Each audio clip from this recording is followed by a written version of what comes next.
d'abord, on va très rapidement définir ce qu'on peut appeler une réaction qui est lente et ce qu'on pourrait appeler comme étant une réaction rapide.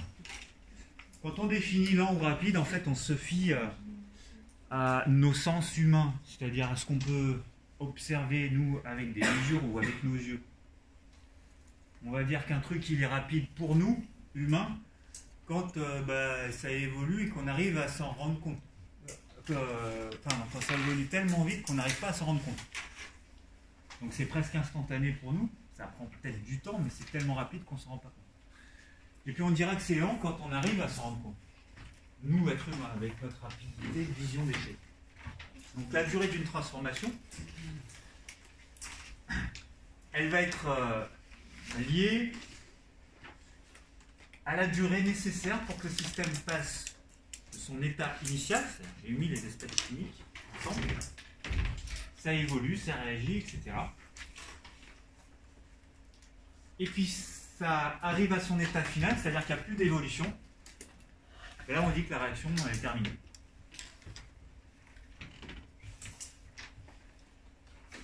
Donc ça, c'est ce qui est défini comme étant la durée d'une transformation. Sauf que vous allez voir, il y a des transformations des fois qui ne se terminent quasiment jamais. Ou qui mettent tellement de temps que pour arriver à la fin, c'est très très long.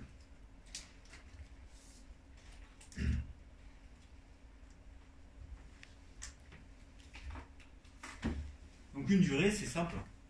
On démarre de l'état initial, on lance le chrono. Quand ça évolue plus, on arrête le chrono, on sait combien de temps ça a duré. Sauf que détecter le moment où ça s'arrête, c'est pas forcément simple. Vous allez voir sur les courbes, une réaction elle évolue, puis le moment où ça va s'arrêter, en fait, c'est comme en maths, on appelle ça une asymptote. Ça met du temps à arriver à la fin. Et plus on arrive vers la fin, plus ça ralentit la progression de la réaction chimique. Donc on dira qu'elle est lente si on peut, à l'œil, se rendre compte de cette évolution. Donc, une transformation, elle sera dite lente si nous, êtres humains, avec nos sens, on peut voir l'évolution dans le temps des quantités de réactifs et des produits. On peut regarder la couleur. Vous avez fait ça avec le verre de malachite. Vous avez dû voir que dans votre flacon, le verre progressivement il disparaissait. C'est pas instantané. Et puis vous avez utilisé le spectrophotomètre normalement, le colorimètre de l'ordinateur. Ça, vous avez connecté ça à Lattice Pro. Oui. Et puis vous avez relevé la valeur de l'absorbance, c'est-à-dire directement la couleur, l'intensité de la couleur au cours du temps. Vous avez vu que ça évoluait. Donc, tant qu'on peut s'en rendre compte, c'est que c'est lent. Maintenant, ça sera considéré comme rapide si, dès que je les mets en contact, les deux réactifs, paf, ça réagit tout de suite. Les réactions rapides les plus connues, c'est les réactions explosives. Une explosion, c'est rapide. Parce que d'un seul coup, ça a tout réagi. Donc, elle est rapide si elle semble achevée dès qu'on met les réactifs en contact.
Est-ce que tout le monde en est à la dernière phrase là?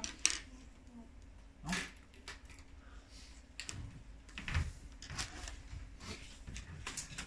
Donc en chimie, pour suivre l'évolution, il faut qu'on puisse enregistrer un des paramètres. Vous avez enregistré quoi comme paramètre pour suivre le verre de malachite? La longueur d'onde. Alors, c'était pas la longueur d'onde. Vous aviez réglé à une certaine longueur d'onde pour suivre l'évolution d'un paramètre qui était mesuré au cours du temps. L'absorbance. Donc, si c'est coloré, on peut mesurer l'absorbance. Imaginez que ce soit une solution ionique avec des ions. On pourrait, je ne sais pas si vous avez déjà vu ça. Qu'est-ce qu'on pourrait suivre? Qu'est-ce qui mesure la quantité d'ions dans une solution? Est-ce que vous avez vu ça? La conductivité. Ouais. Ça sera un autre paramètre qu'on pourrait utiliser pour suivre l'évolution d'une transformation qui fait disparaître un ion, par exemple. Après, il y a encore d'autres choses qui pourraient être envisageables. On pourrait suivre. Ça marche ou pas? Non, pas mieux. Ah, ils sont pas dans le bon sens. Je t'ai donné, toi? Alors, collez pas tout de suite le document que je vous ai donné. Ah, yes. Le capot, c'est toi qui l'as. Le quoi? Le couvercle arrière, c'est toi qui l'as. Ah ouais? J'ai dû le laisser sur le bureau, mais on verra.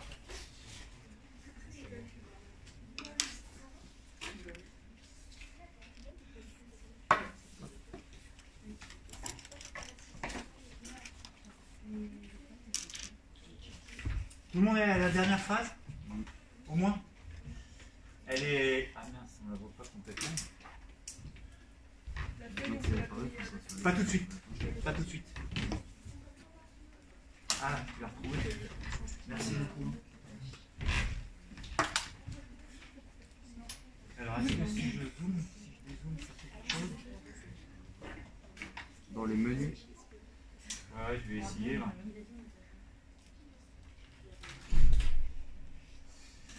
Image, tac. Les réglages.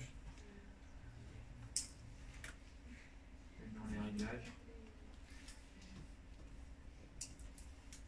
On va zoom.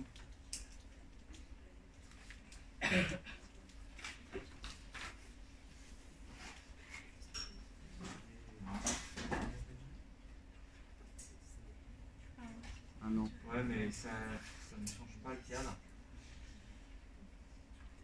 Bon, allez, on passe à la suite. Est-ce que c'est bon là pour tout le monde?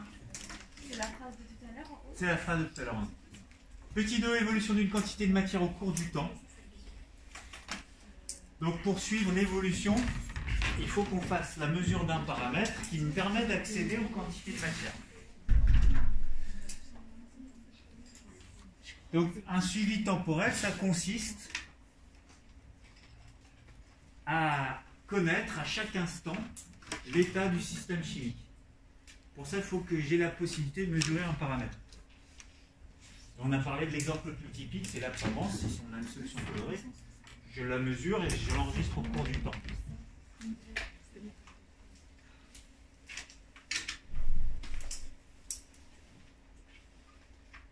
Le paramètre qui donne le plus d'indications, c'est l'avancement d'une transformation. Mais on peut y accéder avec l'absorbance. Donc, si j'ai réussi à déterminer comment évolue l'avancement au cours de la réaction, je connais tout de la réaction. Donc, l'objectif, ce serait de déterminer et de suivre l'augmentation de l'avancement au cours du temps. Vous avez fait le TP du verre de malachite qui disparaissait grâce à des ions hydroxydes, je crois, HO-. Et puis ça vous donnait un produit qui était incolore.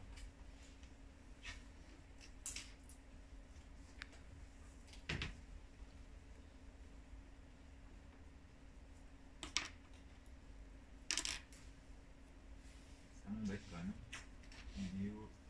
Si je fais vidéo. Non. Ça va revenir. J'essaie de trouver une solution, mais.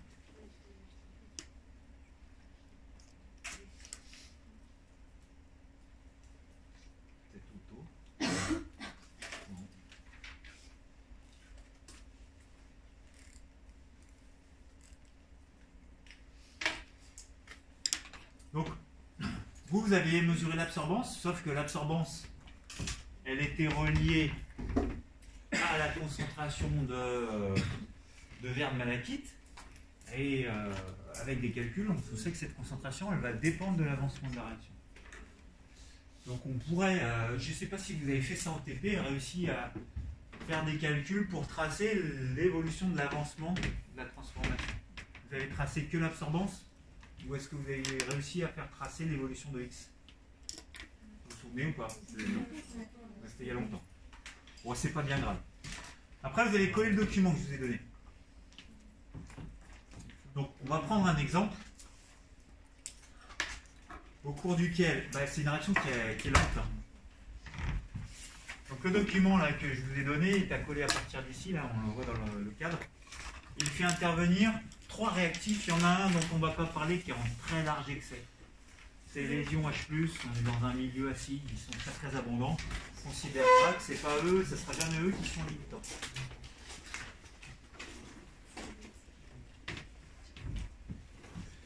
Donc c'est de l'eau oxygénée qui réagit avec des ions iodures, I-. Et contrairement à ce que vous avez fait, là ça fait apparaître de la couleur. Parce que I2 c'est coloré. Donc on peut suivre, en suivant l'absorbance, cette transformation. Notre objectif, c'est pas de regarder comment évolue l'absorbance. Nous, on veut juste imaginer comment vont évoluer ces quantités-là de H2O2, de I- et de I2 au cours du temps. Sur le document, je vous dis qu'on introduit 6 mols de I-, 4 mols de H2O2, et puis il n'y a pas de mol, il y a 0 mol de I2 au départ, à l'état initial. Et puis H+, on n'en parlera pas, puisqu'il sera toujours majoritaire. Même si c'est un réactif, il ne viendra jamais à être consommé intégralement. Et on aimerait bien essayer de représenter sur ce graphique comment vont évoluer les quantités de matière de ces 3 espèces chimiques, 2 réactifs et un produit.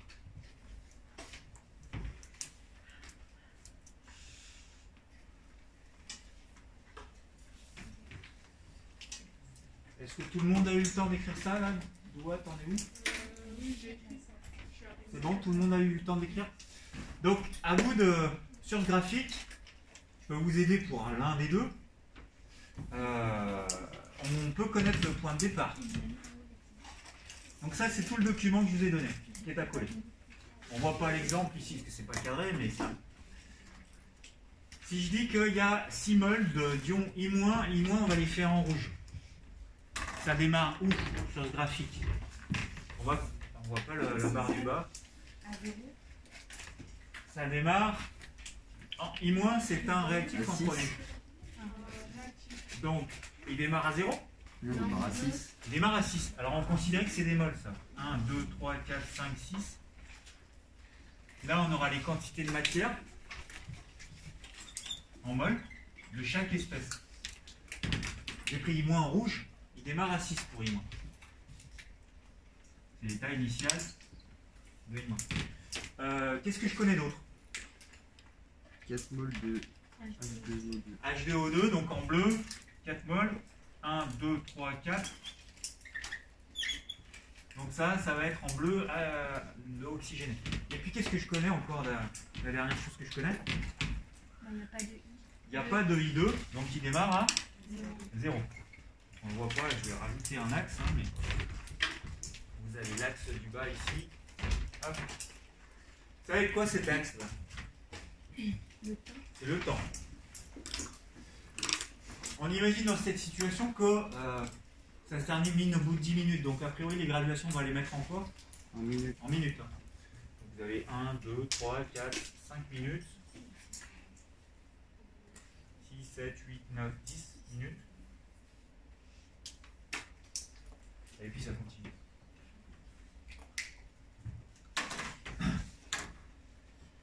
Maintenant, il s'agit de savoir à combien ça finit. Alors, on ne va pas faire un tableau d'avancement pour ça, on va essayer d'y arriver les 100. J'ai mis combien? 4 mols de H2O2. Je demande à ceux qui sont à l'aise, on pourrait le résoudre avec un tableau d'avancement. Et 6 mols de ça, à votre avis, quel sera celui qui sera limitant? Est-ce que vous y arrivez? C'est le I. Le I. Ouais, très bien, c'est le I- qui va être limitant. Parce qu'il est consommé 2 fois plus vite. Du coup, lui, il va être consommé une fois que la réaction se sera faite 3 moles de fois. D'accord? Donc c'est lui qui va être limitant. Ce qui veut dire qu'il va finir à combien à la fin? À 0. Donc ici, au bout de 10 minutes, il est à 0. Ok? Donc c'est bien le I- qui finit à 0. Selon vous, ça évolue comment de là à là? Ça diminue, non? Est-ce que ça fait comme ça? Non. Est-ce que ça fait comme ça? Ou est-ce que ça fait comme ça? Le dernier. Il y a une logique. On imagine que vous êtes les espèces chimiques. Il y a parmi vous des bleus, parmi vous des rouges. Au début, vous êtes très nombreux en bleu et rouge. Pour que ça réagisse, il faut qu'un bleu rencontre un rouge, on est d'accord? Quand il y a beaucoup de monde, beaucoup d'espèces chimiques, est-ce que les probabilités des chocs bleu-rouge sont importantes? Non. Au début, vous êtes nombreux, il y a beaucoup de bleu, beaucoup de rouge. Est-ce qu'il y a beaucoup de chocs bleu-rouge qui se font? Non. Bah oui, parce que vous êtes nombreux. Il y a beaucoup d'espèces chimiques. Puis au fur et à mesure que ça se déroule, est-ce que les chocs ils sont de plus en plus probables ou de moins en moins probables? Bah oui, parce que vous avez moins en moins de bleu et moins en moins de rouge. Ce qui veut dire qu'au début, ça se consomme vite, et puis plus c'est consommé, plus ça se raréfie, et donc plus les chocs sont improbables, et donc moins ça va vite. Ce qui fait que c'est bien cette courbe-là qui est réelle. Donc voilà comment évolue un réactif. C'est le réactif limitant. Donc à vous de donner cette courbe-là. Ça, c'est la quantité de matière de I-, qui est le réactif limitant. Parce qu'il finit à 0. Essayons de construire le H2O2. Il n'est pas limitant, lui. Donc il va en rester à la fin. Bon, il faudrait faire un tableau d'avancement, on peut y arriver de tête. Il y en a un. Bravo. On a dit que la réaction, elle se faisait combien de fois? En 3 moles. 3 moles de fois. Pour que je consomme 6 moles de I-, si j'ai fait 3 moles de fois la réaction, 3 fois 2, j'ai consommé les 6 moles. Donc elle s'est fait 3 moles de fois. Lui est consommé au même rythme que la réaction. Donc j'en avais 4 moles, j'ai fait 3 moles de fois la réaction, il m'en reste combien? 1.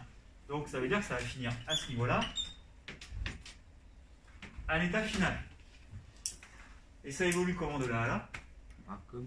Pareil, c'est une courbe qui est rapide au départ, et puis qui va se ralentir son activité au fur et à mesure. Donc ça serait la quantité de matière de H2O2, qui est en excès, parce que il finit pas à 0 à la fin. Il me reste à déterminer quantité de matière de I2, donc un produit. Alors le produit démarre ici à 0. Il finit à combien? Il va augmenter. On a dit que la réaction va pouvoir se faire combien de fois? 3 moles de fois. Et lui, il en apparaît autant de fois que la réaction se fait. Donc si la réaction s'est faite 3 moles de fois, j'en ai combien à la fin? 3 moles. Un tableau d'avancement, ça me permettrait d'arriver à ça. Hein. La réaction s'est faite 3 moles de fois, et j'obtiens 3 moles de I2. Donc I2, il finit, quand on est au bout de 10 minutes, à cette hauteur-là. 3 moles. Comment ça va évoluer de là à là? Ça augmente progressivement puis rapidement. Rapidement puis après progressivement, ou c'est linéaire? Rapidement, Ça puis progressivement. C'est d'abord rapide, puis après c'est progressif. Parce que au début, c'est la même logique, c'est l'inverse que de l'autre. Plus ça se fait rapidement, plus je produis rapidement aussi du I2. Donc c'est d'abord rapide, puis après ça se ralentit.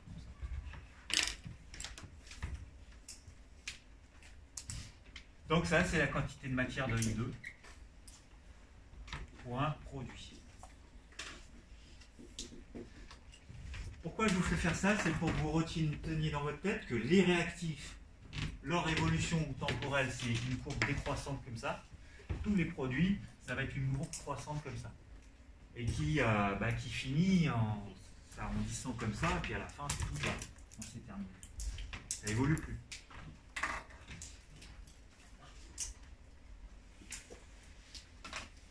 Là-dessus, il est compliqué de déterminer précisément, j'ai dit 10 minutes, en fait, est-ce que c'est 10 minutes?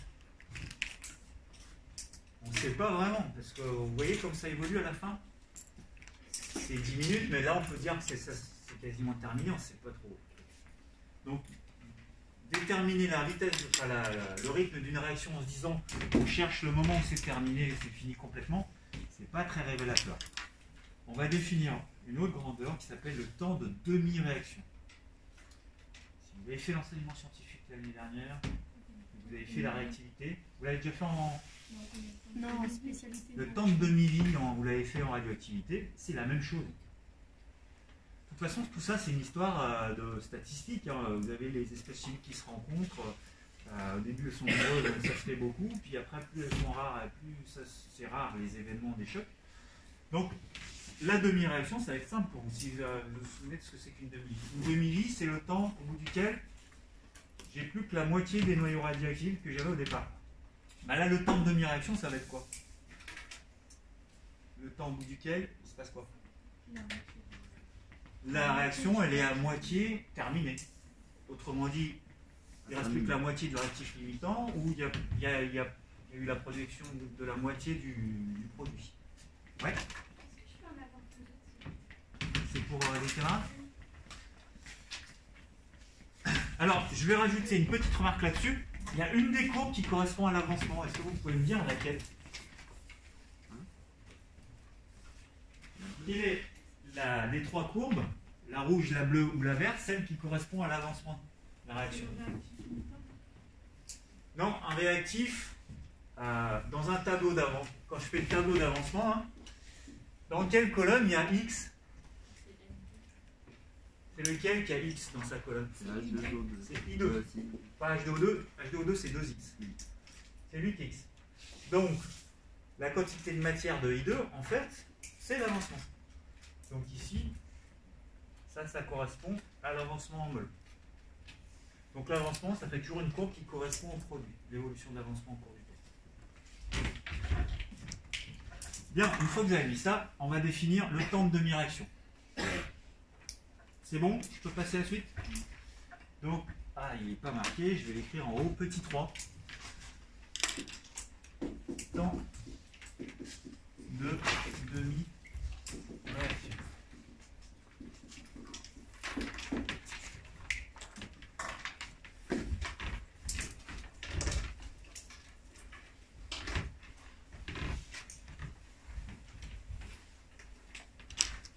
Donc retenez que les réactifs, leur courbe d'évolution, elle décroît.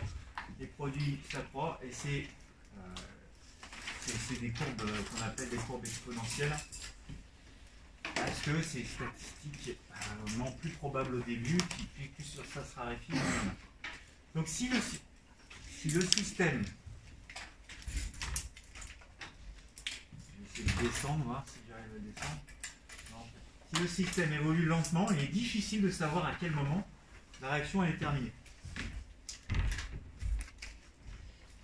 Comme en radioactivité, on ne va pas déterminer la vie d'une matière radioactive, mais plutôt la demi-vie. Là, on va déterminer le temps de demi-réaction. C'est la même logique, exactement la même. Donc, ça arrive à l'état final, on parle de XF. Quand la réaction est totale de XF, c'est X max. Donc, est-ce que vous seriez capable de me définir du coup le temps de demi-réaction en raisonnant par rapport à X de façon générale? C'est le temps au bout duquel il va se passer quoi pour X? L'avancement, il va être égal à quoi par rapport à XF? 1,0. C'est la moitié. À la moitié de XF. Donc la définition précise du temps de demi-réaction, on va la noter. Hop. Non, pas tout de suite.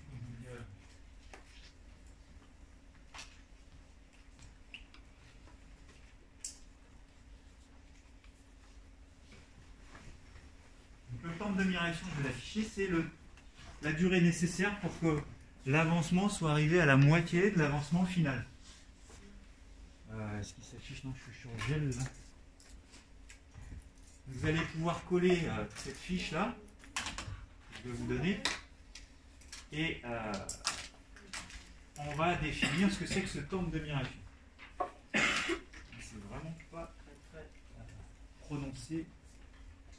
En sur vos documents, c'est plus net. Hein.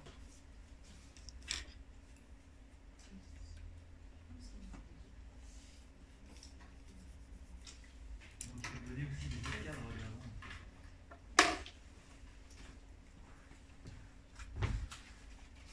Alors, je vais repasser au feutre hein, pour la vidéo parce qu'on ne voit rien hein, sur mon vidéoprojecteur. Quand tu regardes ça, il s'agit d'un produit ou d'un réactif quand tu vois ça? Un produit. C'est un produit. Hein. Parce que ça augmente.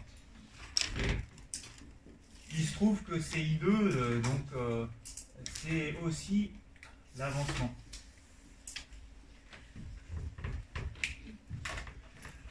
Donc ce temps de demi-réaction, comme en radioactivité, on va le noter T1,5.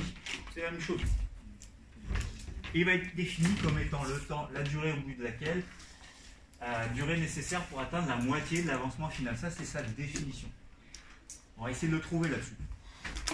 Ça devrait être assez rapide.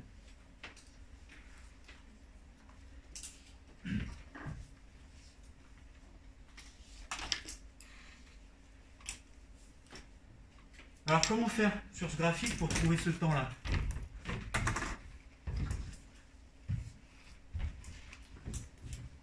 Cette courbe-là, c'est la quantité de matière d'un produit, c'est aussi l'avancement.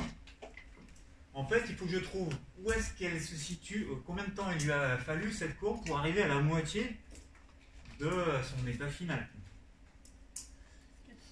Elle va finir à combien? La quantité de matière de I2 d'après ce graphique. Vous voyez que ça finit à 160 ici. Ça, c'est ce que j'obtiens à la fin quand je suis le palier final. Donc, si je veux vérifier et mesurer combien de temps ça prend pour arriver qu'à la moitié de ça, il faut que je me place à quelle valeur? À la moitié, donc à 80. Ici. C'est là que je vais avoir la moitié de l'avancement final. Je vais avoir XF sur 2 ici. Est-ce que c'est clair pour tout le monde? Donc je fais comment une fois que j'ai cette hauteur là pour relever le temps?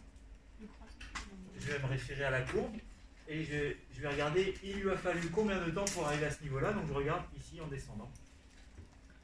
Et on va trouver une valeur approximative ici puisque je n'ai pas de graduation. 60 secondes. Ouais, 60, 75, franchement, c'est pas facile ici. Donc on va se placer donc à un avancement qui correspond à la moitié de l'avancement final et on mesure ici, le voici, 75 secondes pour la durée, le temps de demi-réaction. 75 secondes sur cette situation.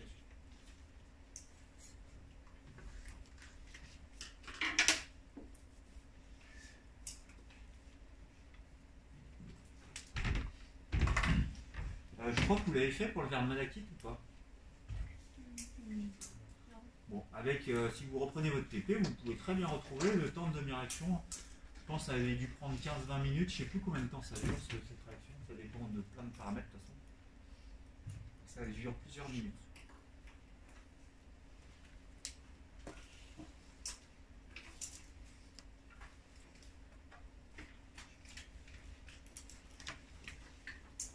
Donc c'est bien ce point-là qu'il va falloir regarder lorsqu'on est à mi-parcours de la montée. Et c'est là qu'on va regarder le temps qu'il a fallu, à chaque fois. Il arrivera des fois où, là, je mets un cas particulier pour ceux qui ont déjà fini. Imaginez une réaction dans laquelle j'ai déjà du I2. Je sais pas, je démarre à 2 mol de I2 et je finis à 6 mol.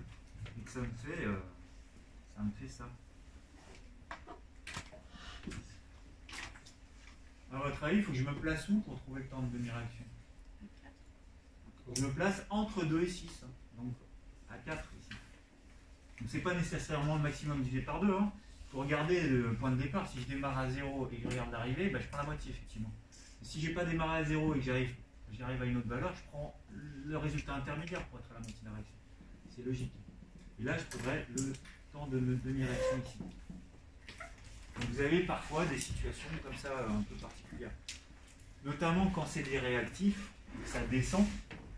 si c'est un réactif qui est en excès, il ne finit pas à 0, je regarde la moitié de l'écart entre le départ et l'arrivée.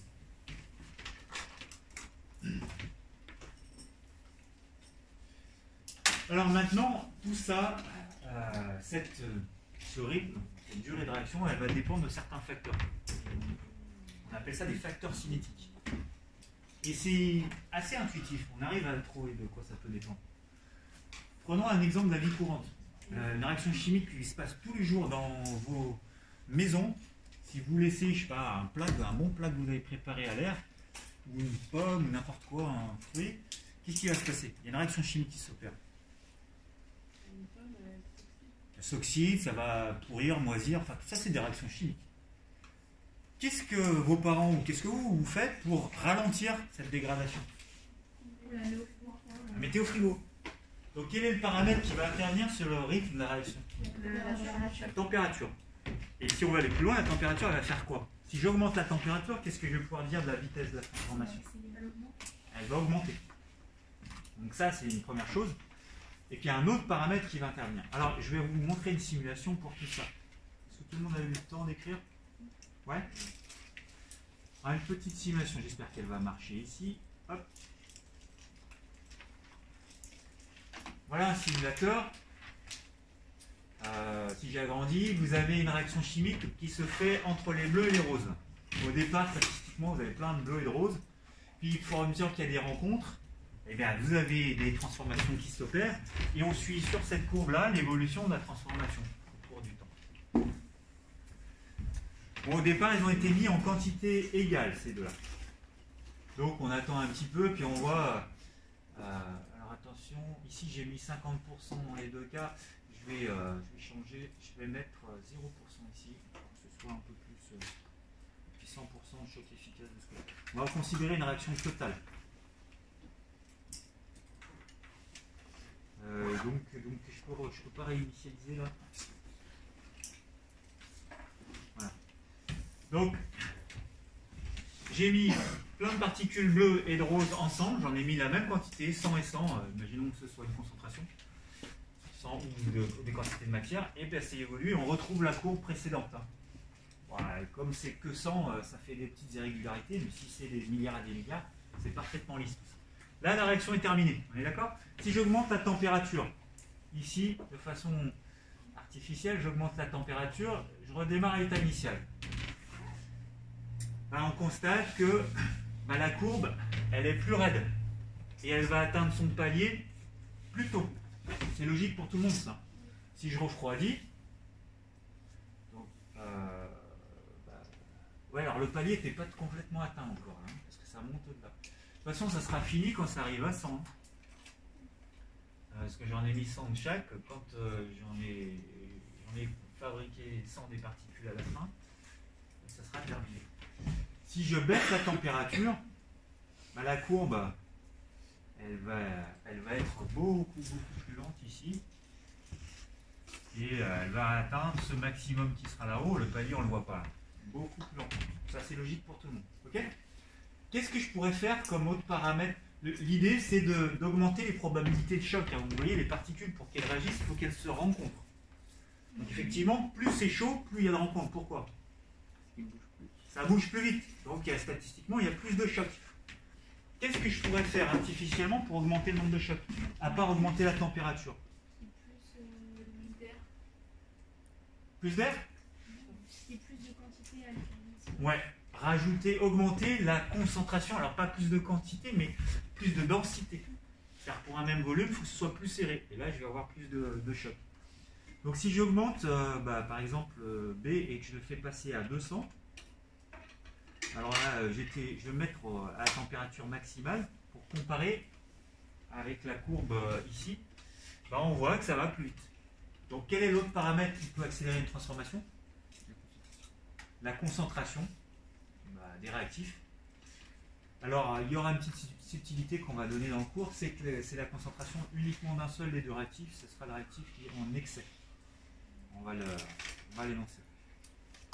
Puis il y aura un autre paramètre, on va en parler, ça va être le fait qu'il y ait des catalyseurs. Alors, c'est le grand 2, facteur cinétique. des facteurs cinétiques.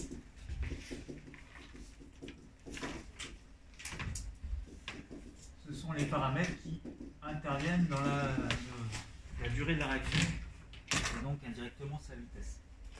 La température, ouais, on l'a vu, la température, plus la température est élevée, plus la durée de la transformation chimique est courte. Tout le monde le sait, tout le monde met au frigo pour ralentir les réactions chimiques. On ne le raisonne pas comme ça, mais en fait c'est ce qui se passe. C'est pour ça qu'on le fait.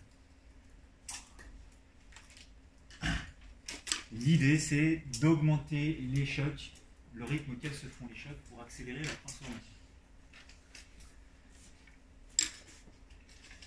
Après, la concentration.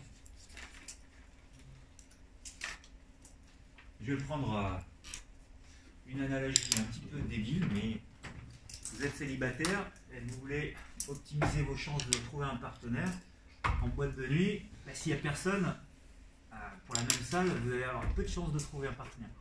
S'il y a beaucoup de monde, il y aura plus de chances de trouver un partenaire. La réaction chimique, c'est pareil. Les chocs entre deux parties de réactifs vont être plus probables si c'est plus serré. Donc plus la concentration des réactifs va être élevée et plus ça va être rapide. Mais attention à une chose. Si j'augmente uniquement la concentration du réactif limitant, je vais avoir peut-être plus de choc. Mais qu'est-ce que je peux dire de l'état final? L'avancement final, si j'augmente la quantité du réactif limitant. L'avancement final, il dépend du réactif limitant. Directement, quand vous faites le tableau d'avancement, avec les deux hypothèses, pour trouver l'avancement final, vous faites l'avancement maximal, vous cherchez celui qui donne le plus petit, donc le limitant. Ça vous parle tout ça? Si j'augmente la quantité du réactif limitant, cet avancement final, est-ce qu'il va être le même? Il va augmenter ou diminuer? Il va augmenter. J'ai mis plus de réactif limitant, ça va aller plus loin la réaction. Donc ça ne va pas forcément mettre moins de temps. Ce que j'essaye de dire, c'est que la concentration, elle va accélérer la réaction si c'est la concentration du réactif en excès. On veut le même état final, mais on veut juste qu'il y ait plus de rencontres. Si j'augmente la quantité de réactif limitant, je vais décaler l'état final et donc ça ne va pas forcément faire en sorte que ça va plus vite. Donc c'est la concentration du réactif en excès qui est grande, qui doit être grande pour que ça aille plus vite.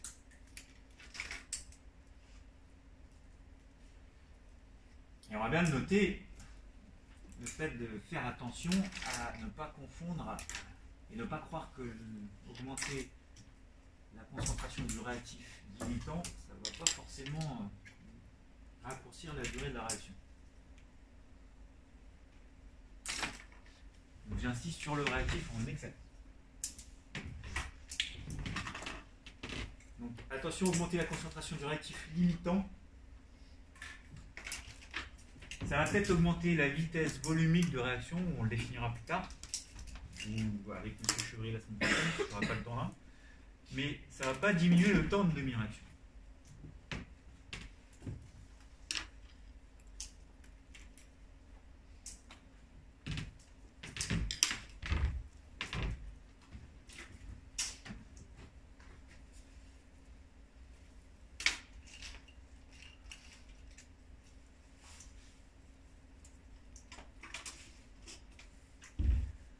Il y a un troisième paramètre que vous devez connaître qui a une influence.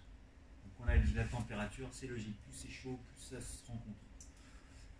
La concentration du réactif en excès, c'est logique parce que le réactif limitant qui cherche à réagir, plus il rencontre d'autres particules qui sont en grande quantité, plus c'est probable qu'il fasse des rencontres. Maintenant, vous avez sans doute entendu parler d'un autre paramètre en SVT. Vous avez SPSVT?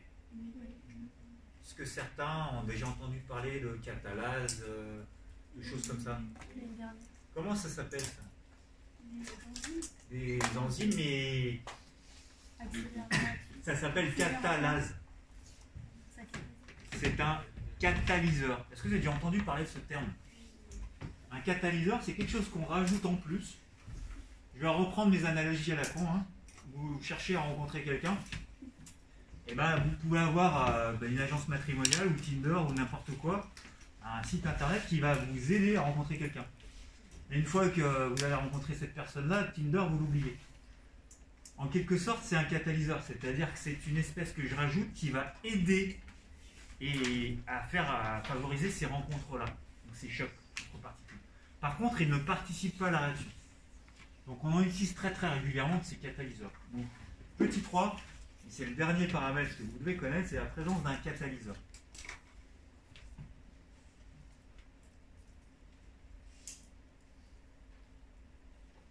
Excuse-moi, c'est là-haut la dernière. T'en étais là. Ok.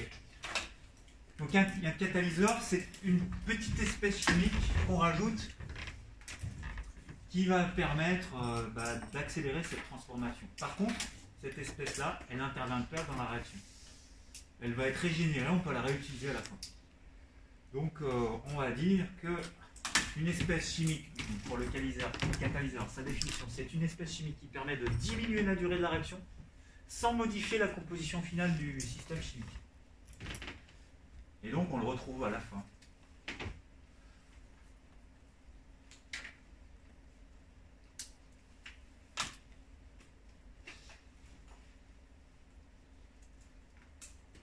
Donc il intervient, en fait c'est un intermédiaire,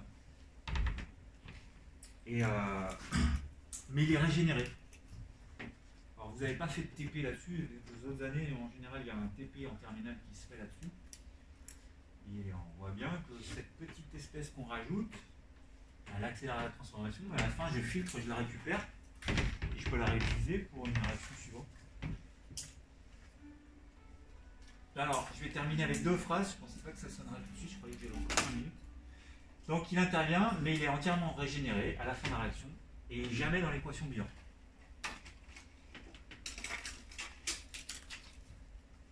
Donc je transmettrai à M. Chevrier le fait que l'on se soit arrêté là dans le cours. Et lundi, vous avez cours? On a TP. Vous avez TP lundi? C'est peut-être un TP sur la cinétique. Je ne sais pas, vous avez chimie? Oui. Vous allez faire de la cinétique.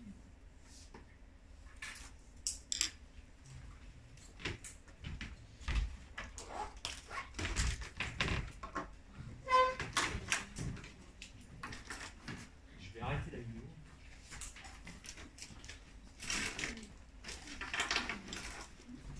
Hop.